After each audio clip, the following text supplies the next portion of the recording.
creatives, I'm your host, Aylin Wild, and this is my podcast, Empathy Machine. Thank you so much for tuning in. If this is your first time, welcome. In this podcast, I discuss films, give you videography tips and tricks, and unpack other creative topics. In today's episode, I'll be discussing the videography and film industries, a little background on my story and my experience with these two worlds, the differences between them, and the advantages and disadvantages of each industry, and which one might suit you best.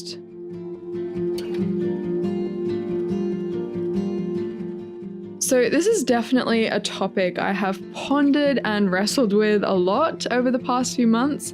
If you don't know my story, you can go back and check out episode 1 of the Empathy Machine podcast, where I talk about my journey as a videographer.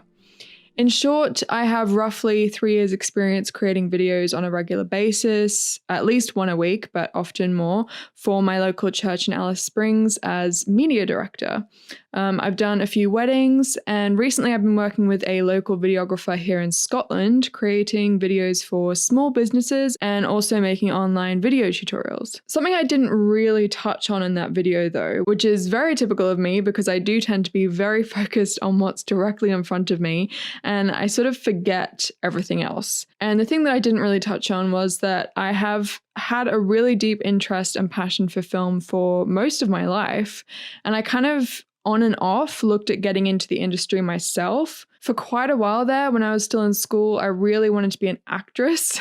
I excelled in drama at high school, and I really wanted to be part of that world. The problem was, though, that I didn't really have any talent in terms of physical acting. I did really well with voice acting, and I would often, get picked for parts wherever there would be a script that you had to read. But as soon as I actually performed it, I didn't really know what to do with my body. I would just kind of stand there and look expressive with my face and be expressive with my voice, but my body was frozen. And I think this definitely stems from my childhood. I used to read entire books and record them on tapes for my sister to listen to. I would do all the voices, pause for effect, and I was absolutely relentless about it. If I made a mistake, I would go back and re-record. But I loved it. I really did. So my voice acting became quite good, but my physical acting was never really developed. I then wanted to actually create films and become a director or an editor. Then I wanted to be a producer or a production manager. And, when I first moved to Scotland, I was looking in the film industry for jobs. But to be honest, there wasn't really a lot of opportunities I could see in my area. Everything seemed to be in London. So I started looking at video production companies, which is how I came to work with the videographer I'm working with now. Through this, I also made a few connections with some production companies, and I remember one of them who I went to see told me all about the different roles in the film industry and how to get into it. And I wish I had recorded that conversation because there was so much gold in that I can't quite remember now. But basically, we decided that I'd probably be best suited to production management, so becoming a production manager or producer, because of my administration background and my natural detail-oriented, perfectionist nature. But I then kind of shifted my mindset and started thinking about becoming a freelancer through some conversations I had with the videographer I'm working with, or starting up a video production company myself, which is sort of where I'm at now. But my real passion, if I'm honest, is still, and I think always will be, for film. Now, that doesn't mean I have to work in the industry itself to appreciate and support it, but it's definitely something that holds a really special place in my heart. And I'm not really a particularly passionate person. There's not that many things that fire me up. So it's really just my faith in God and film. You talk to me about either of those topics and I get excited and animated and engaged. I'm gone. So I'm definitely making sure to hold them close to me and nurture those passions because they're such a big and important part of me. It's funny, if you look at my phone or my browser history on my computer hard drive, they're all filled with either faith-focused or film-focused content. Siri definitely knows what I'm into.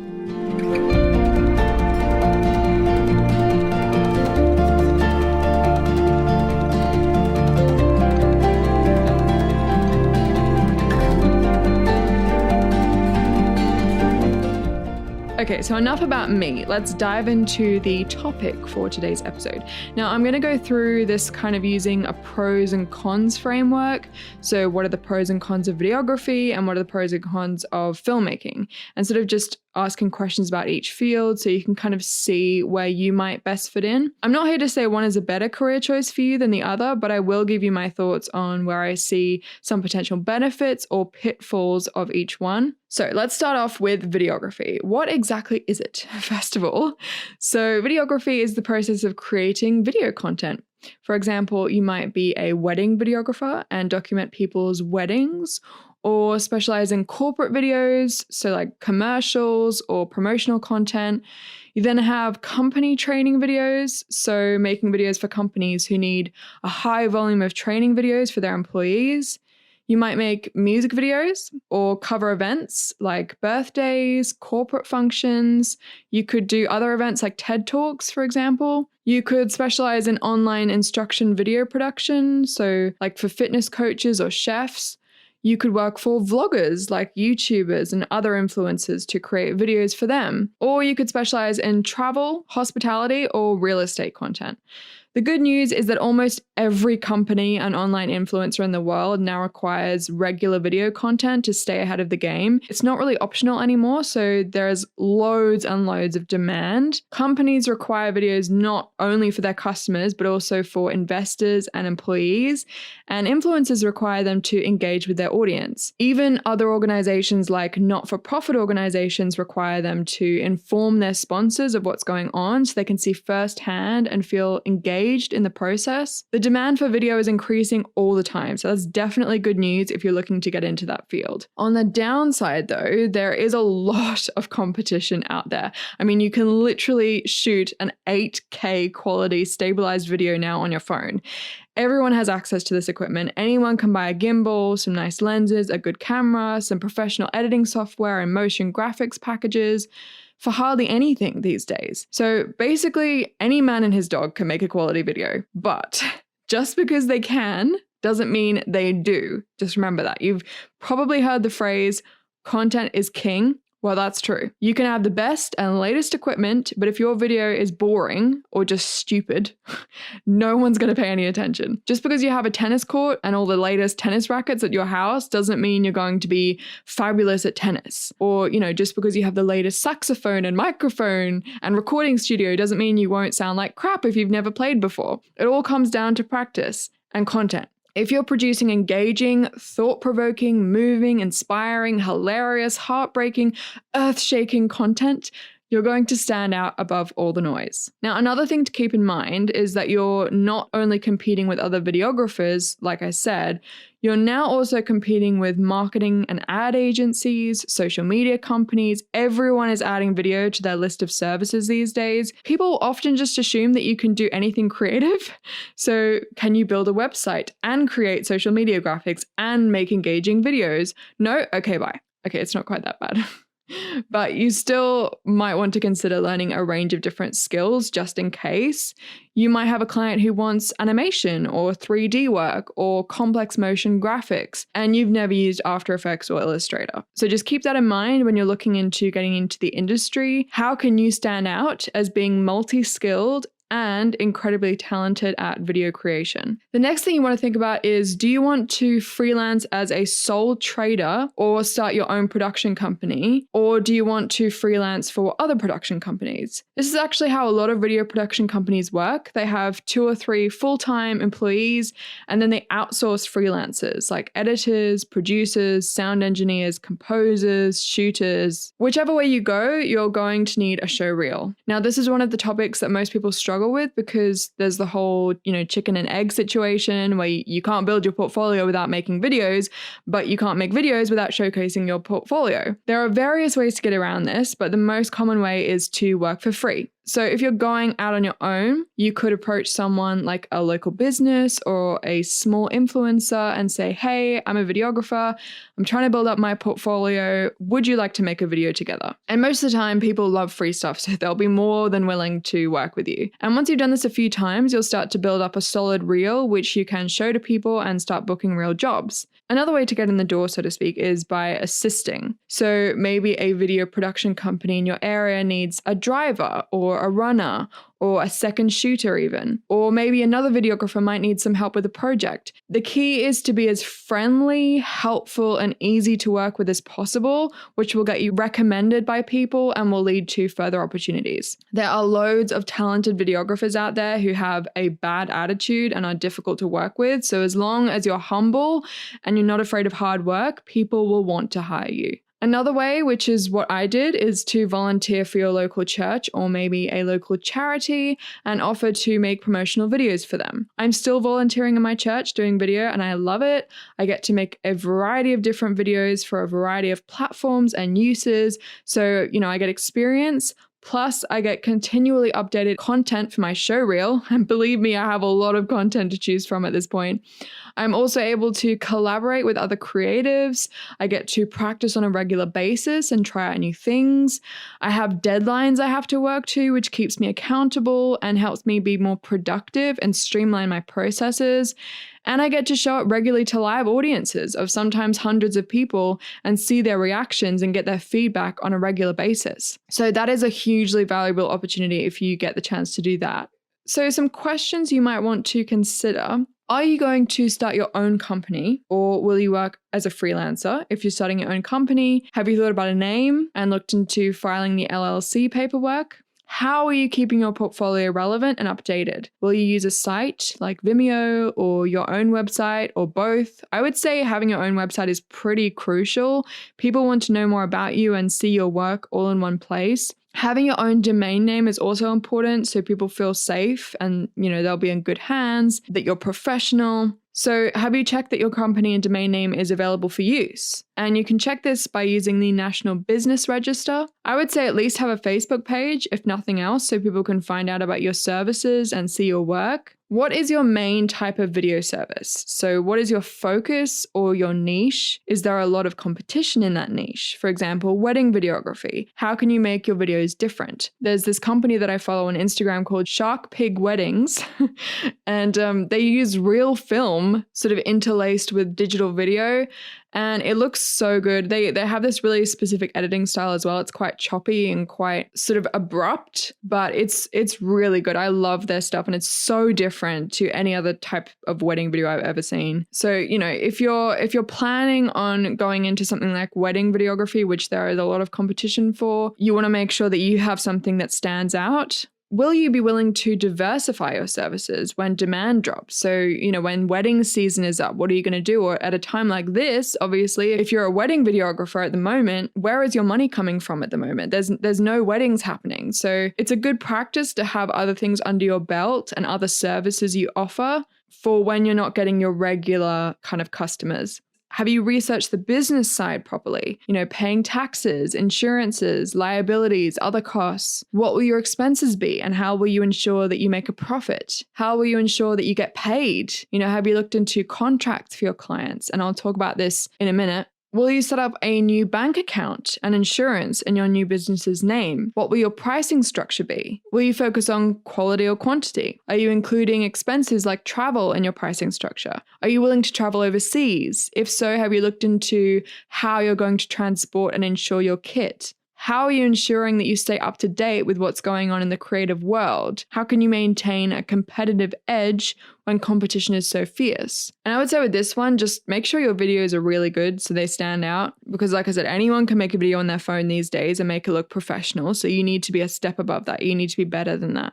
Are you willing to stay ahead of the curve and produce content with the times? You will be left behind if you continue to make the same videos the industry has made for the last 10 years. When was the last time you went to a video store? They went out of business because they didn't stay relevant. So you need to be constantly looking at the world around you and seeing how you could adapt and move with it. Because that's how businesses become irrelevant. Will you learn editing and graphics? Will you be a one-man band, or will you hire sound guys, editors, producers? Where are you going to work? If at home, is your internet up to the challenge of big uploads? Do you have adequate storage for your projects, and have you backed them up online? Can your computer handle large and complex edits? How do you ensure you stay productive and minimize procrastination? Do you set yourself deadlines? Will you market yourself on your own website and social media, or will you use an online service like bark.com? Will you reach out to clients directly, or reach out to small video production companies to work for them as a freelancer? Are you marketing to a small local audience, or will you branch out to a global audience? How are you going to collaborate with other videographers and build support networks? Are you going to consistently learn new skills and add to your service offers, or will you get really good at your niche? Will you use a platform like YouTube to monetize your videos and gain extra income that way? Do you have goals in terms of equipment? Think about what's the cheapest thing you can buy right now to start out with that's going to be still high quality, and then think about where you want to be. So do you want to buy a Red camera or a drone? You'll have to work that into your business plan.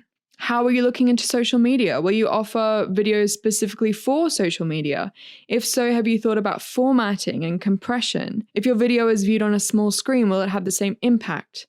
So these are just some of the questions you need to consider if you're looking at becoming a videographer. I mentioned before that you have to consider how you're going to get paid. Now, obviously, if you're freelancing from a video production company, this won't really be an issue. But if you are a solo videographer and you're reaching out to clients directly, you can run into some difficult scenarios here. I've heard so many stories of videographers who were never paid for their work. And to be honest, that's just kind of a risk you're going to have to be willing to take in this field. But there are definitely things you can do to minimize these risks. The first thing is to have some kind of invisible screening process for your clients. And what I mean by that is basically to have a list of questions you can ask yourself about them, which they must satisfy before you will work with them. So for example, you might ask yourself, is this person able to pay me? Is their company doing well at the moment, or are they losing money? Do they keep going on about having a small budget? Are they presenting any problems from the beginning? So do they have a whole load of conditions that you have to satisfy to work with them, or are they pretty easy to work with? Importantly, what does your gut tell you? Are they someone you feel you can trust, or do they give you a bad vibe? Once you've done your invisible screening, you can move on to the next step, which is crucial. Make your clients sign a clear and thorough contract right from the start. Now, this won't always work, but it certainly works better than not having one.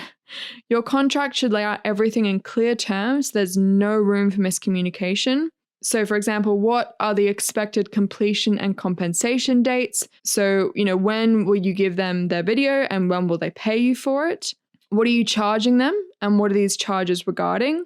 So you might have your travel expenses, equipment hire expenses, if you have any, your regular day rate, how many hours of revision you're going to do if they ask for changes, and how much any additional revision is going to cost them. And there are loads of resources out there on drafting a client contract, so just have a look at some of those and tailor it to you. And, maybe you have a rule that if the job exceeds a certain amount, they have to put down a deposit, or maybe you want them to pay you in installments. Once you've done the job and the video is finished, you sent it off, they've approved it after the 10th revision, so what now? Well, now you send them your invoice with the due date clearly written and you wait. If that due date is passed, you can commence debt collector mode. And maybe you have a policy of how you're going to do this, but you really need to get over any fears of being too annoying or pushy. They purchase something from you and they owe you that money. That money is yours. So maybe you send them a polite reminder email or give them a call, and then maybe a week later, another reminder email. Or maybe you contact them daily to politely remind them. Or maybe you go to their office and see them in person and remind them. And it's important to be polite when you're doing this. You might feel annoyed and wronged, but you're a professional. Be firm but not pushy. And they might say, oh, sorry, we don't have the money right now. And hopefully this won't happen because you've already screened those people out right at the beginning. But if it does, just stay calm and keep reminding them. In most cases, people will pay you, either because you're being annoying and they just want you to stop contacting them, or because they've now got the money to pay you. Either way, it's your job to chase that money. So that's part of your job. And most people will expect that from you. So just don't be afraid to take on that role.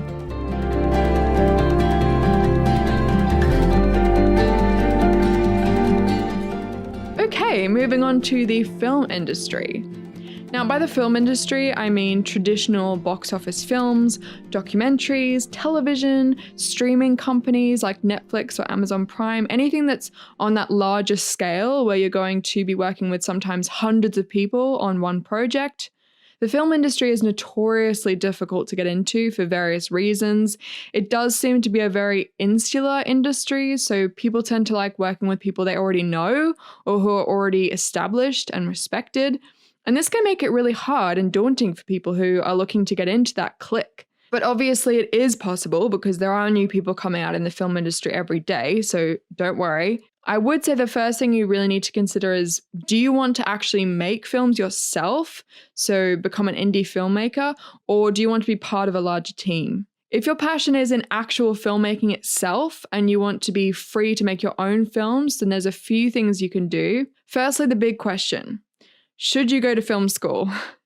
Now, I would say the answer to this is quite different today than it was 20 years ago. Back then, the advantage of film school is that you were able to work with industry equipment. You had access to information you couldn't easily find elsewhere. And you had the opportunity to network with other aspiring filmmakers. Today, though, things are quite different. Today, like I said before, anyone can have access to equipment. You have a huge, huge hub of information available to you from leading experts all over the world via the internet, and you have the ability to network and connect with other filmmakers online. Plus, if you do learn better in a classroom type environment, there are online courses you can take. So really, film school is definitely optional these days. Some of the advantages might be that you can make great connections in person, both in the industry and with other filmmakers.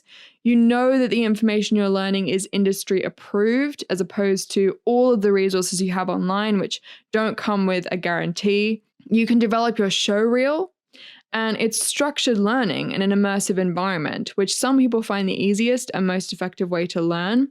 The disadvantages, however, are that it's expensive, sometimes very expensive, and you won't easily be able to develop your own style because you're literally being graded on the right and wrong way to do it, which can sometimes significantly inhibit creativity if you're not consciously working against it. I was once working with a filmmaker, and he basically, the first thing he asked me was, have you gone to film school? And I said no. And he's like, good, keep it that way. And basically his argument was that people that come out of film school all have this cookie cutter style. They're all the same, which is obviously not the case for a lot of people, but there is the danger of that happening because you're told that you have to do something in a certain way and you just kind of get into the habit of doing it that way. And unless you're conscious of that and you make a conscious effort to kind of put your own style on it, then it can just all look the same. So I do get his point. The important thing is that you don't need to go to film school anymore to be successful in the industry. As Quentin Tarantino said, trying to make a feature film yourself with no money is the best film school you can do. So basically, practice, practice, practice. Develop your show reel and refine your craft. And in case you need some encouragement, some successful people who didn't go to film school or who dropped out include Steven Soderbergh, Quentin Tarantino, Spike Jonze, Robert Rodriguez, and many more. And also remember that you can always go later. So just because you might decide not to go now doesn't mean you can't do it later in your career as well. If you do decide to have a go at making films yourself outside of film school, you're going to need to gather a crew together. So maybe just some talented friends to start out with and just start making stuff. Just keep creating, keep practicing, keep refining, and be aware that you're learning. You know, you don't yell at a baby when they're trying to walk just because they fall over every 3 steps. So don't be unkind to yourself. No one is perfect when they first start out. No one. You're going to make complete and utter crap. You're going to make a film that makes you physically ill and start crying into your cornflakes. You're going to look at yourself in the mirror and say, you're just a useless potato who belongs on the couch. Pick yourself up, dust yourself off, and keep going. Because you will slowly start to feel less ill when you watch your work. You will go from passing out on the floor for 3 days in a coma on the verge of death to passing out for 1 day, to throwing up only once, to feeling mildly nauseous, to feeling nothing at all, to feeling pretty good, to feeling inspired. So don't give up in the coma stage, okay?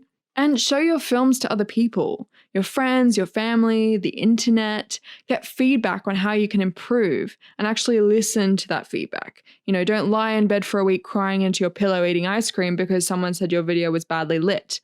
Take the feedback as objectively as you can and apply it to the next video. Network with other filmmakers. Go to networking events. Work as a runner for another filmmaker. Build a reputation for yourself so you get recommended. Is there something else you can do to get your foot in the door? Can you help with catering? Can you drive people around? Can you do the accounting for a film company? Can you paint the sets? Can you be a runner or an assistant? Learn as much as you can. Take online courses, watch videos, read books, watch films all the time. Put your productions online and show them to everyone. Go up and down your street and tell your neighbors and their cats about your latest project. The film industry is all about contacts and networking, so become really good at it from the start. And maybe along the way you decide you actually do want to be part of a team. So what should you do? It can be so overwhelming because there are so many different fields you could work in. If you go to myfirstjobinfilm.co.uk, they have some really good summaries on different areas and how to get into them. So for example, you could be an art department assistant, a camera trainee, a costume trainee, a floor runner or set PA, a location runner or PA, a makeup trainee, a production runner or PA, a sound trainee, a commercials runner, a development intern, a distribution office assistant, a film finance assistant, a film sales company assistant, a marketing and PR assistant, a post-production or visual effects runner. There are so many opportunities for so many different skill sets. So you have to think about, most importantly, what are you actually good at? And secondly, what do you want to do? Are you very organized like me and you like everything to run on time and everything to be in its proper place? You could maybe consider becoming a production manager or a producer. Or maybe you love the creative part and you like to see a vision come to life and you want to be a part of all different aspects of that process. Then maybe you want to look at becoming a director. Or maybe you're good with words and you love writing. You could be a screenwriter. Do you love the sets and the costumes and the makeup? Or maybe you just want to be part of the process, but your skills are in accounting. You could be an accountant for the film company. Whatever your skill set, there's something you can do, which is good news. The less glamorous part is how you get there. Are you willing to work long days for little or no pay in the beginning? Are you willing to do anything you can to help with the production where you're needed? Will you go above and beyond to be helpful and add value to the team? If you can't answer yes to these questions, you might have to look for something else because the film industry is not the easiest one to work in. It's hard work, long hours, lots of problem solving, and making sure everyone is happy. And it can be incredibly rewarding because you're all part of creating something, hopefully amazing, but you have to be willing to push yourself and change your mindset in order to succeed there. Now, I'm mainly talking about traditional box office film productions here, but there are other kinds of filmmaking. You've also got documentaries, which can be very different. These tend to be less structured because obviously you can't script real life, so a lot of the construction of the film is done in post-production as opposed to pre-production. If you want a really good book about documentary film editing, I would highly recommend Documentary Editing Principles and Practice by Jacob Bricker. He goes into it in so much depth and he really paints a picture of what it's like to work on a documentary film. And let me tell you, it is not for the faint of heart. You might also want to get into television where the production is ongoing, or maybe reality TV or nature shows. Just think about where your skills are, what you love, and what kind of lifestyle you want. All right, so let's do a quick speed round comparison overview. So in videography, you can be your own boss. In production, you have to work under managers. In videography, you have to learn marketing and business. In production, you don't have to worry about that. In videography, you make videos. In production, you make films. In videography, you work mostly alone.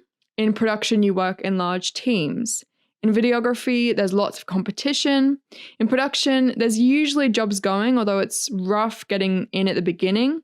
In videography, you can travel the world. In production, you usually have to be close to the production house, but it obviously depends on the role and the type of production. In videography, you work with brands and everyday people. In production, you work with other creatives. In videography, there is no consistent salary or paid leave. In production, there is a consistent salary and benefits. In videography, you can start a production company now. In production, you usually start as a runner or an intern and you work your way up, which can take years. In videography, you must provide all of your own equipment and insure it. In production, everything is provided for you. In videography, you have more artistic expression and unique flavor. In production, you must produce content in keeping with the production house guidelines. In videography, you have to be consistently learning new skills and refining your craft. In production, you'll hopefully get training. In videography, you have to spend money on advertising. In production, you don't need to worry about that. In videography, you're chasing up payments from clients. In production, again, you don't need to worry about that. In videography, you have to overcome procrastination. In production, you'll be forced to overcome it. In videography, you have loads of opportunities. Pretty much everyone needs a video for something, and the demand is increasing all the time. In production, it's a little more uncertain.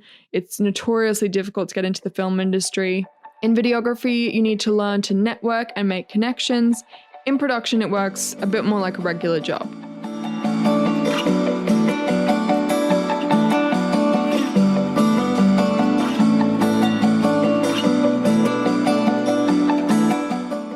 My 10 film picks for this week come from Netflix UK, and the category is documentaries. In alphabetical order, the films are American Factory, Broken, Crip Camp, Daughters of Destiny, Happy Jail, Icarus, Knock Down the House, The Great Hack, Unnatural Selection, and Won't You Be My Neighbor. Head on over to alienwild.com/film lists and let me know which of these is your favorite and which documentary that's not on there that you think people should check out as well. Okay, that's it for today's episode on videography and film production. Thank you so much for listening, and I really hope you enjoyed it. If this episode inspired you at all, please don't forget to leave me a review. That would be really helpful. And I'd love to hear your feedback and any requests you might have for future episodes. Also, check out the show notes for this episode at alienwildmedia.com/podcasts. I hope you have a great week, and tune in next time for more creative insight into my experiences in the world of video and film.